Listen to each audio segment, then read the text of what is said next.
ఈ రోజు ఒక స్ఫూర్తి అంటే మనం గుర్తుపెట్టుకోవాలి. వాజ్పేయి గారిని గుర్తుపెట్టుకుంటున్నామంటే ఆయన చేసిన అభివృద్ధి, ఆయన చూపించిన దారి, ఆయన ఇచ్చిన స్ఫూర్తి.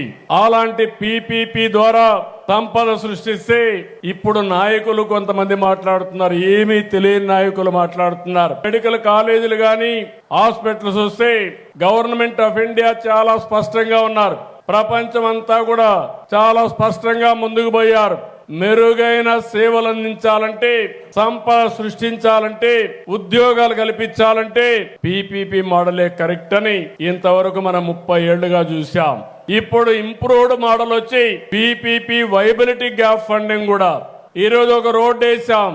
ఈ రోడ్డు అంతా కూడా ప్రైవేటు వ్యక్తులది కాదు. ఈ రోజు ఒక ఎయిర్పోర్ట్ కట్టాం, ఇది ప్రైవేటు వ్యక్తులది కాదు, వాళ్ళు మెయింటైన్ చేస్తారు. 20 ఏళ్ళు 30 ఏళ్ళు నిర్వహించి మళ్ళా ఆస్తి ప్రజల ఆస్తి కాబట్టి ప్రభుత్వానికి అప్పచెప్తారు. దాన్ని కూడా విమర్శిస్తూ వక్రీకరిస్తూ ఇది ప్రైవేటు కాలేజీలు అని చెప్పి ఇంకొక ఎక్స్టెంట్ మీరు చూశారు. ఒకప్పుడు నాయకులు ఎంతో గౌరవంగా ఉండేవాళ్ళు. మళ్ళా నేను అధికారానికి వస్తే మీరు కాలేజీలు పెడితే నేను జైల్లో పెడతాననే పరిస్థితికి వచ్చారంటే, అంటే అభివృద్ధి చేసే వాళ్ళని జైల్లో పెట్టే వాళ్ళని ప్రజలు ఏ విధంగా ఆలోచించుకోవాల్సిన అవసరం ఉంది.